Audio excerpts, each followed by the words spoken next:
microphone there, but I don't really want to use it. Okay, thank you all for coming this afternoon. Today I'm going to give a presentation on bassoon obbligati and Baroque arias by composers who worked at the Hamburg Opera House. This is a project I've been working on and off for about 2 years, and it's great to be able to share some results with you and some musical examples.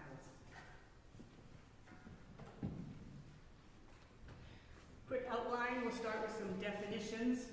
I know there's a couple people in the audience who probably don't know what the definition of obbligato is, so we'll look at that. Talk about the existing research that has been done, my research goals, and some of the findings, and then we'll have 8 musical examples for you.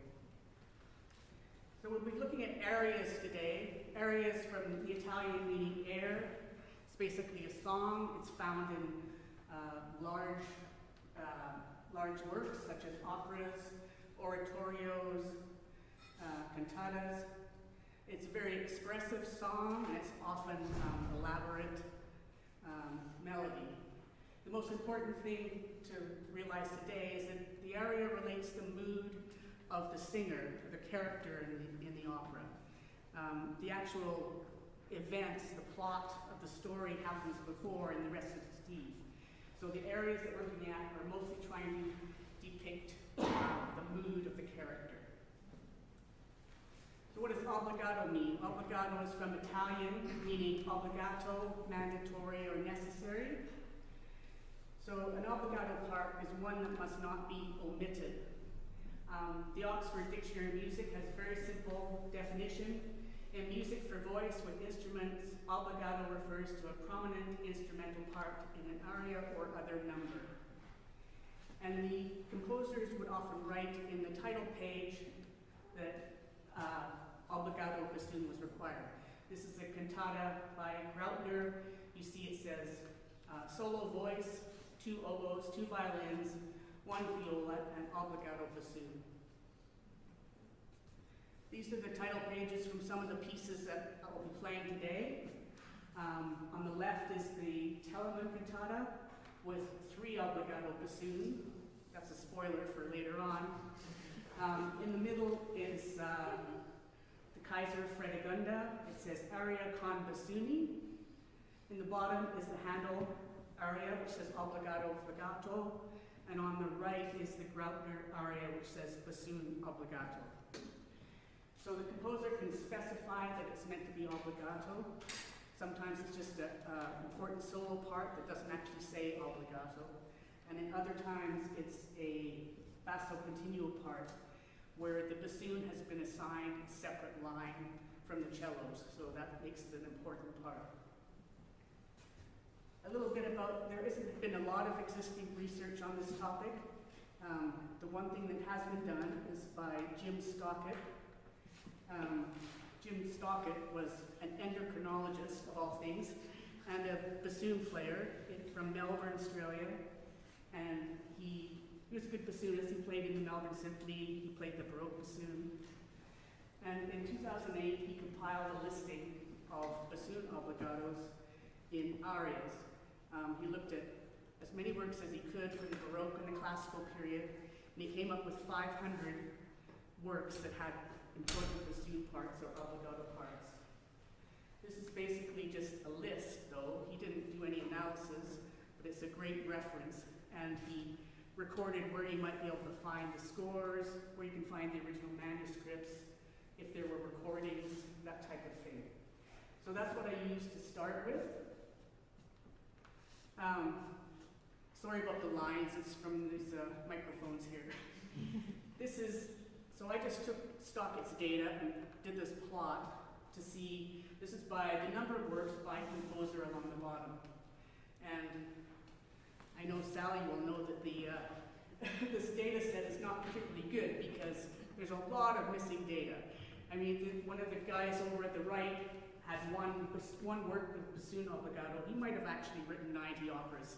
We don't know. So these are the works that we know exist today. So I plotted this up, and the ones in red, I tried to see if there are any similarities between these composers. The ones in red are all German German composers. I thought, well, that's interesting. Why are there so many German composers writing arias with obligato bassoon? Or maybe the Germans are just better record keepers in the libraries. They might be. So we just don't really know, but we do know there's a lot of these bassoon obligatos in works by German composers. Then I dug a bit deeper and found out that many of these German composers worked at the Hamburg Opera House. What was going on at the Hamburg Opera House that led them to write so many works with bassoon obligato? Let's talk a bit about the Hamburg Opera House. Opera am Gansmarkt. So it's the opera at the Goose Market. This was founded in 1678 by Christian Albrecht. He was a deposed Danish duke. He lived in exile in Hamburg. He had lots of money and he loved the arts. So he wanted to form an opera house along the lines of the one that was in Venice. Venice had been operating for about 50 years, and they wanted to make Hamburg sort of the Venice of the North. And so he got together with the mayor of Hamburg, some of the city councilors, and an organist from a local church, and they joined together and formed the Hamburg Opera House. It was the first city outside of Venice to have a public opera house. So anybody could go, and the most important thing about this was the works were in the German language. People in Hamburg were listening to Italian and French operas, but there were no German operas at that time. This is just a modern map of Germany to show the blue star is where the Hamburg Opera House was. And the composers that I looked at are listed on the sides. They came from the areas, the stars in red. So they all moved there at various times to work there. Some of them were the Kapellmeisters, the director of the orchestra. Some of them just worked as an instrumentalist in some capacity. I think the main reason they moved was at the beginning the pay was good, not so much later on when it went bankrupt. But but the main thing that I think they liked about it was they got to write original material in the German language. If they had been working at a court, for example, they would probably have written operas in French or Italian. So the research questions that I wanted to answer were, why were there so many areas with bassoon at Hamburg? And what role does the bassoon play in these arias? And how does the bassoon help to achieve a certain mood or affect? And are there any similarities in styles between the different composers? So the first area we're going to look at is by Conradi. Conradi was one of the early Kapellmeisters at Hamburg. He wrote 9 operas, there's only one surviving, and it's the one called Ariadne. This is the oldest surviving example of an opera composed for the Hamburg Opera House. Has an interesting story. The original manuscript somehow found its way to the Library of Congress in Washington, D.C. And there it was discovered by musicologist George Bülow, and he did a lot of extensive research on it. It was originally attributed to the composer Kaiser, and Bülow determined that it could not have been written by Kaiser and was actually written by Conradi, who was earlier than Kaiser. Excuse me. And so after Bülow found out this information, that was in the 1970s, the Boston Early Music Society performed this in 2003, some 312 years after it was last performed in Hamburg. This opera tells the story of Theseus, who slays the Minotaur in the labyrinth. And Ariadne gives him some help. She has this brilliant idea that if he uses a piece of string, he could go in there and slay the Minotaur and then find his way back. And this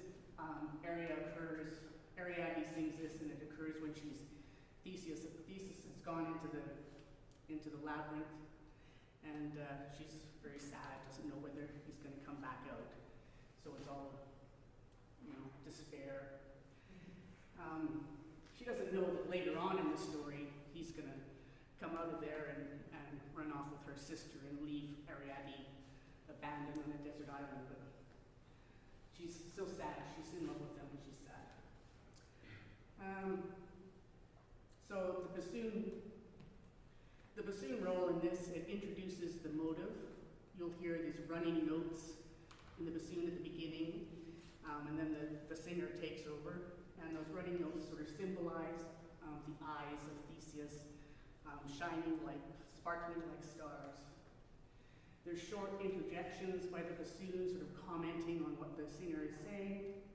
There's some text painting, which is a way of describing the words. So you'll hear the singer talking about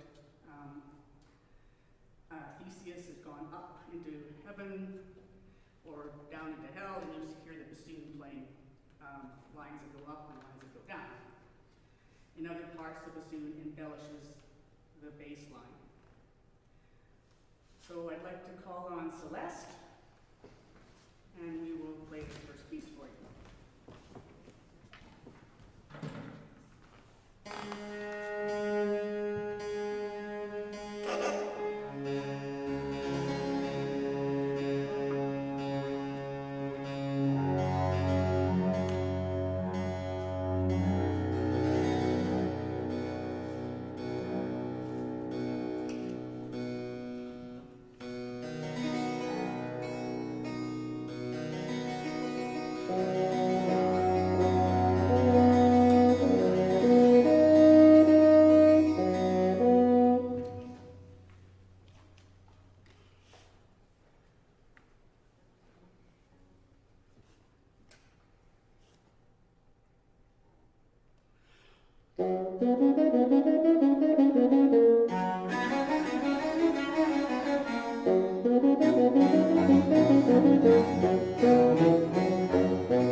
So we played the first piece that we have that's available that was written at the Hamburg Opera. I'm going to jump now to the last written piece that we're going to play. This is an aria by Handel. Handel went to Hamburg when he was 18. We presume that he just needed a job. He played the fourth He played on the fourth desk of the second violin section for a while, and then he got promoted to playing harpsichord once Kaiser realized how capable he was. And basically he was there for 3 years, and he soaked everything in about how to write operas. He was learning from Kaiser, who was quite a prolific composer. And after that, he moved to Italy for a few years, and he learned about writing opera in the Italian style. And then he moved to England and spent the rest of his life there. This opera is based on the medieval Spanish knight epic Amadis of Gaul. The plot is a love square. The main drama is the conflict between two knights, Amadigi, Dardano. They're both in love with the same person, Oriana. And there's also Melissa, who conveniently is a sorceress, and she puts spells on everybody, and it's all very confusing. So Dardano and Amadigi both love Oriana. Unfortunately, Amadigi wins out, and poor Dardano doesn't get the girl. So this aria is Dardano singing about his sorrowful description of unrequited love. It's very, very sad, as are lots of these arias. The melody of the aria was actually written by Kaiser, and because we know that because it was in a book of 22 arias that Kaiser had written. So Handel borrowed the melody, but he added instrumentation, oboe, strings, bassoon, to make a wonderful aria that shows his ability to use instruments to paint a certain picture. Some of the things I'm talking about, the bassoon opens with a descending circle of fifths, and this is a sort of lamenting sigh. So it's da, da, da, and that's a Baroque lament sort of theme. Then once the singer enters, the bassoon weaves this continuous, mournful counter melody of arpeggiated chords, which represent the tyrannical pain that Dardano is going through. It's also relentless and tyrannically painful to the bassoonist at times. So, I'd like to invite everybody who's involved with Handel to come up. It's quite a crowd here.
operas, 17 of which we have survived.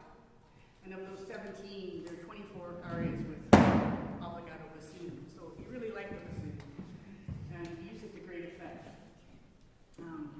German musicologist Helmut Wolff wrote, Kaiser was more conscious of the coloristic possibilities of instrumentation than were any of his contemporaries. This opera, Fredegunda, is based on historical events involving the Frankish court from the 6th century. There was King Chilperic, he was a ruler, and for political reasons, there was going to be a political marriage to the Visigoth princess Galswinda. The problem with that is that Chilperic already had a girlfriend. Her name was Fredegunda. She wasn't too pleased with this marriage that was about to take place. And the other thing in this lover's square type of thing was Sigebert, who was Chilperic's brother, who was also in love with Galswinda. Are you following this? Anyway, so the brother tries to usurp King Chilperic, and Fredegunda, who was Chilperic's girlfriend, is happy with this because this gets rid of the queen, Galswinda, who she doesn't like. So this opera takes place when Chilperic is just about to, there's the final battle happening between Chilperic and his brother, who's trying to usurp the throne. And at the beginning of the opera, he's very sort of stoic and he's defiant and he's saying, fate, do what you can, I can take this, I can conquer him anyway. And then in the B section, it changes keys from a major key to a minor key, and he's very introspective. It's like, oh, maybe this isn't such a good idea after all. I don't think I'm going to win this battle. And the bassoon in this aria gives the introductory motive, which we've heard in other arias already, and it echoes and reinforces the vocal line and provides little snippets of commentary on the vocal line. This area actually calls for 2 bassoons, one to do the obbligato bassoon part and one to play the bass line. Maria will do a good substitute for bassoon, her best bassoon impersonation. Okay, Alex.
Und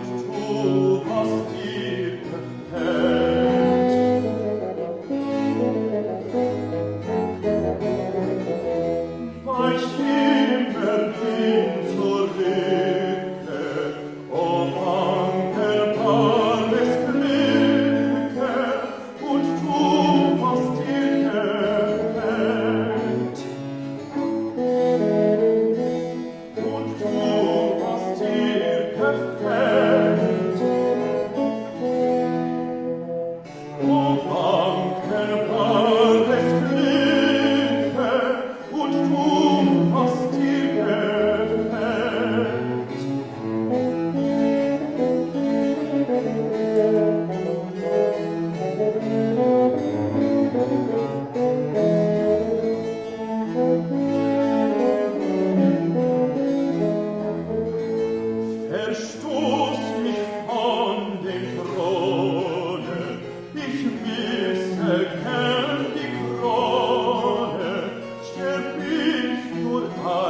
ein Held. Ich wisse gern die Krone, stellt ich nur als ein Held.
The next piece we're going to play is by Graupner.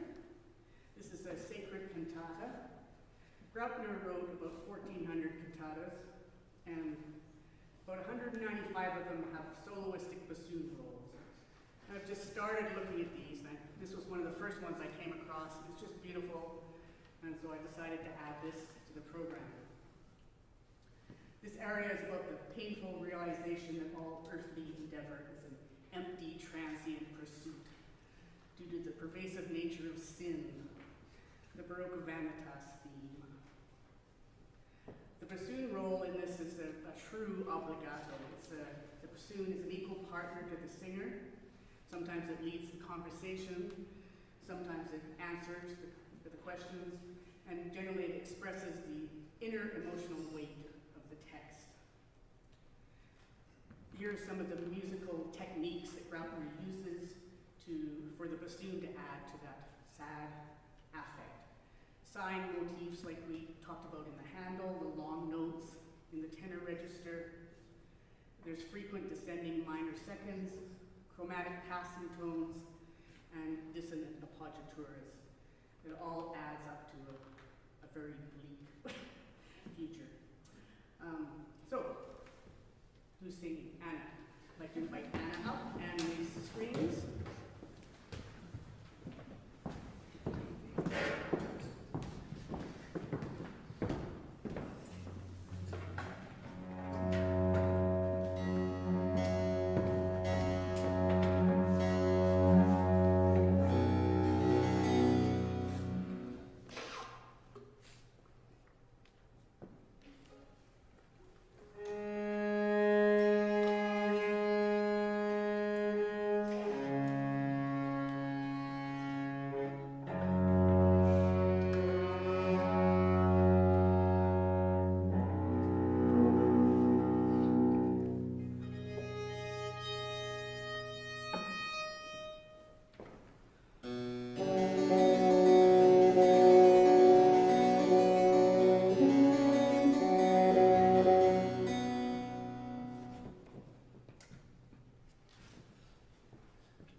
of slides here to talk about some of the work that I did.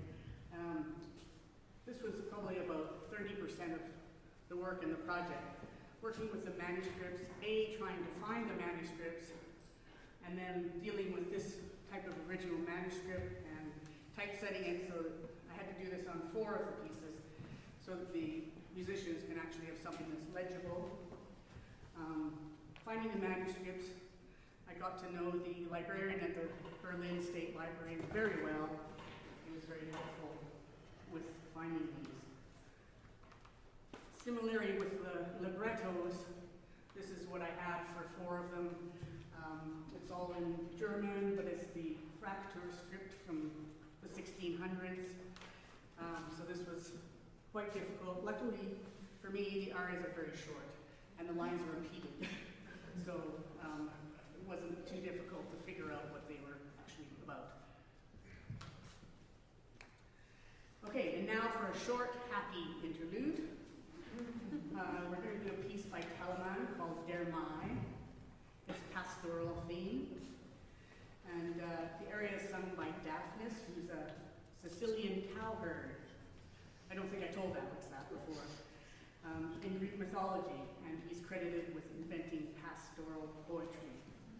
The text personifies the month of May. So you hear about, here's May, and he's walking along, and he's looking at the hyacinths blooming, and the trees rustling, etc. So the bassoon's role is decorative, atmospheric. It helps depict the natural scene with little interjections that depict the movement of the breezes, spring, rustling, curving fronds. It also echoes the vocal line in places. It is written for 2 obligato bassoons, so Katrina is going to help me out on this one.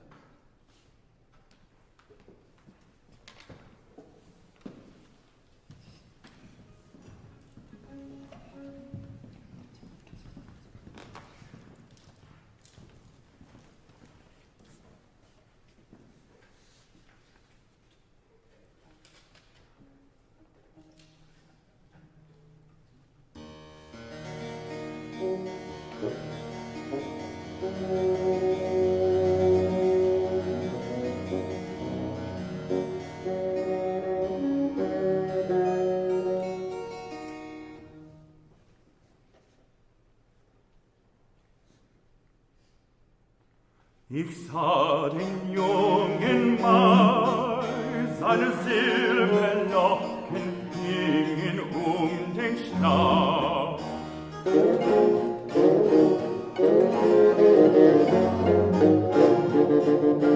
Ich sah den jungen Mai, seine Silberlocken hingen den Stab, als vom Himmel flöten alle Wipfel, alle Wipfel, als den Boden brach, ließ Violen und Hyazinthen im Fuße zurück. Als den Boden brach, ließ Violen und Hyazinthen im Fuße zurück. Ließ Violen und Hyazinthen im Fuße zurück.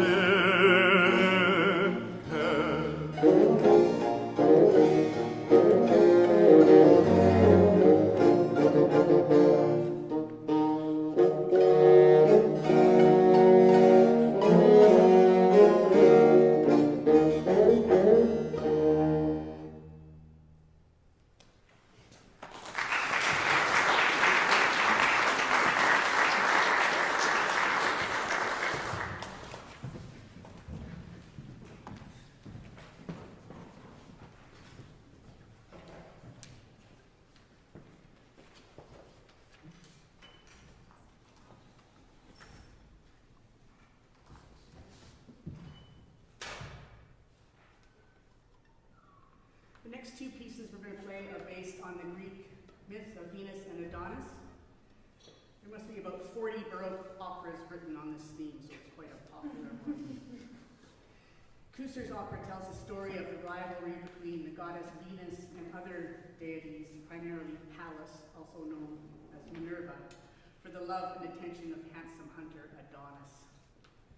Vulcan, who is Pallas's husband in the Recital before this aria, he talks about his jealousy. He's jealous about her interest in Adonis. This aria then is a response to that. It functions as a reproach from Pallas to Vulcan, urging him to abandon his foolish thoughts about jealousy. The bassoon is very much in a duet with the singer of this one. It harmonizes and reinforces the vocal line, and the running bassoon passages represent the fire and flames of Vulcan's foolishness, and also the flames of the forge in which he works. And so I'd like Anna to come up again.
Willst du deine Torheit heilen? Deine Torheit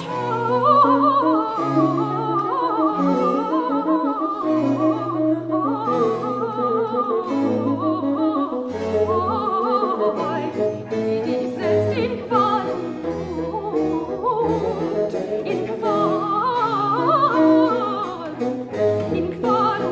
in Qual und Blut.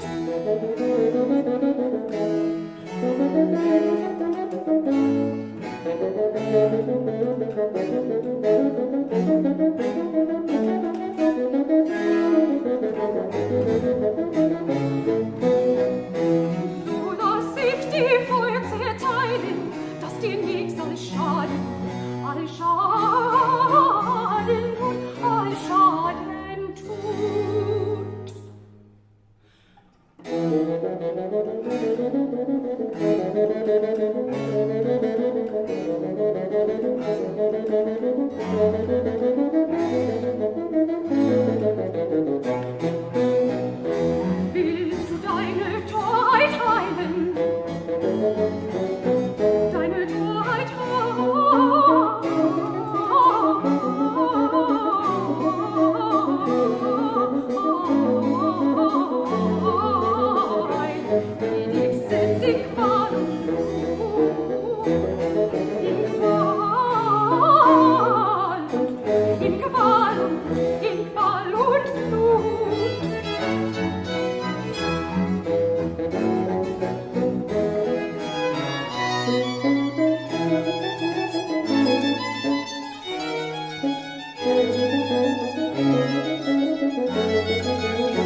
devoured by a wild boar and gets killed, and Venus is very upset.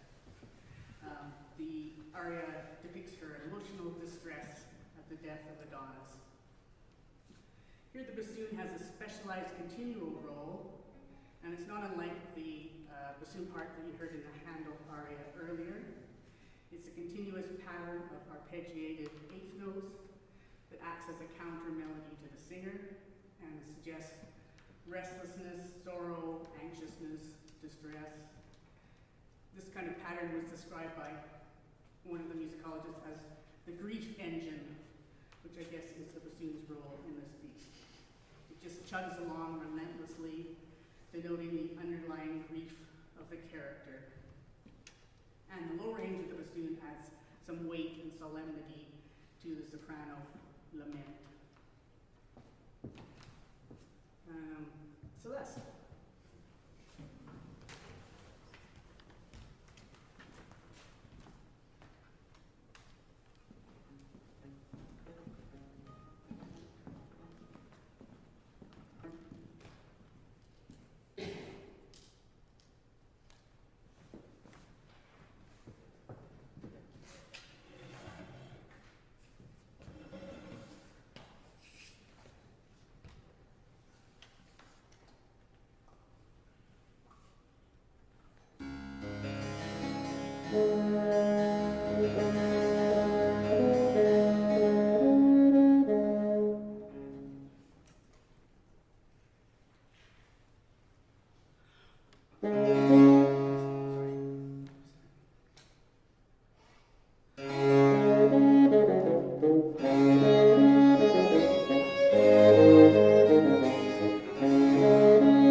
Mein Herz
play the last piece, I'll just recap then, the research questions.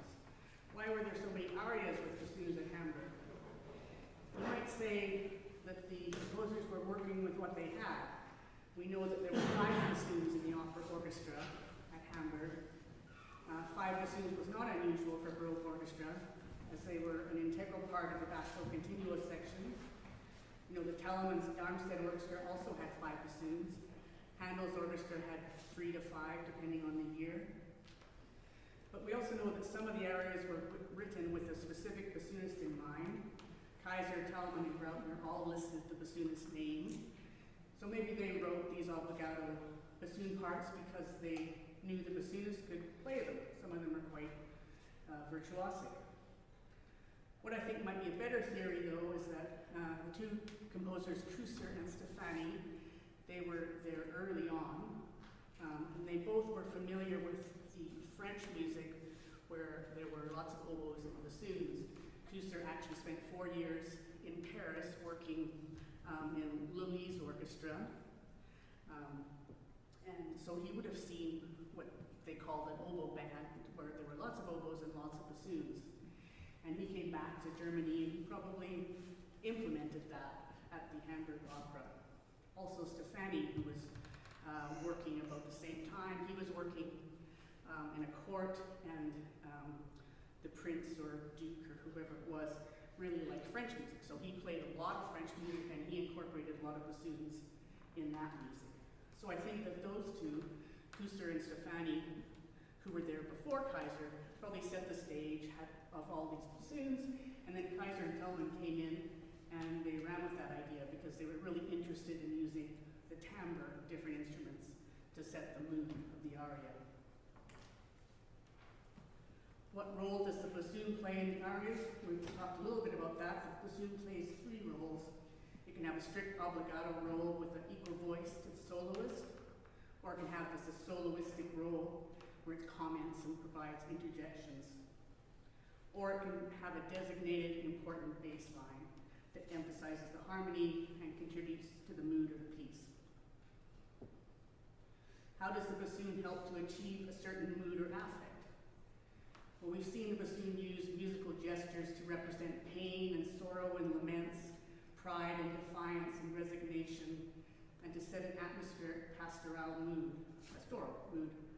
We have seen it in text painting to highlight the text of the aria, like continuous running passages representing stars, fire. And in other works that we didn't perform here, it's been used to represent comically lumbering characters, martial themes, and ghosts and evil spirits. So are there any similarities in style between these composers? All the areas seem to be quite short, shorter than the areas that you will see later on. The early ones in particular tend to be in major key with catchy melodies, even though the lyrics could be sad. It's thought that these sort of melodies were derived from simple folk music, which had a broad regional character across Germany and also Holland and Scandinavia. That Hamburg is close to those places. So some of these tunes came from folk music, and that's why they sound a bit happier. In all the areas, the bassoon introduces the motive that is sung by the singer later, and some alter the theme so that it's more idiomatic for the bassoon. And the bassoon was often used, from what I could tell, with bass or soprano voices. The bass is sort of matching, soprano provides a counterpoint. There's a theory that this is related to the soprano bass polarity present in the Lutheran chorale, which that's what the Germans knew. And the last thing is many areas require more than one bassoon, up to 5 in the case of Kaiser, Telemann. They both wrote areas for 5 bassoons, 4, 3, etc. So in conclusion, it's clear that there was a distinctive bassoon culture developed at the Hamburg Opera House. We see that by 5 bassoons in the regular orchestra, frequent bassoon obligatos, independent bass lines for the bassoon, and expressive writing to achieve the particular affects of the aria. Kaiser, who was there for 27 years, I think is key to this, since he wrote 100 operas approximately. And finally, I hope that familiarity with this repertoire will allow more areas with obligato bassoon to be included in concert programming. So our last piece is an aria from a sacred cantata by Telemann. And I'll just read to you what musicologist Michael Mall said about this aria.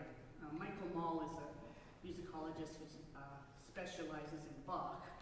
And I heard him interviewed on a radio program where they're actually talking about this Telemann aria. And he said, in this bass aria, Telemann really has a very special instrumental surprise in store, one that even Bach didn't dare to use. 3 bassoons appear. 3 bassoons, the general bass, and the bass singer. So it rumbles. You can't have more bass than this. It really rumbles, he says.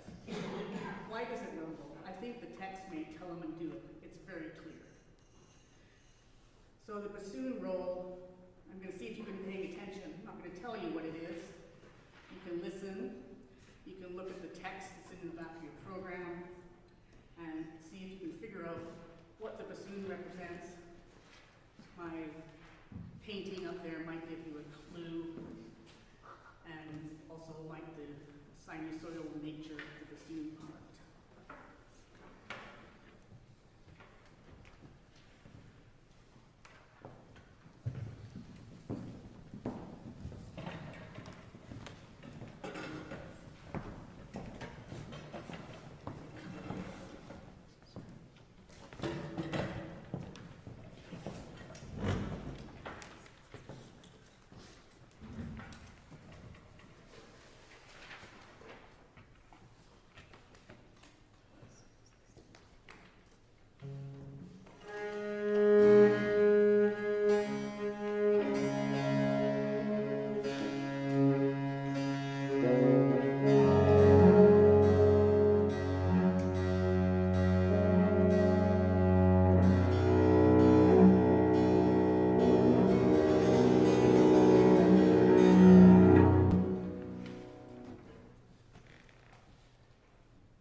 Musik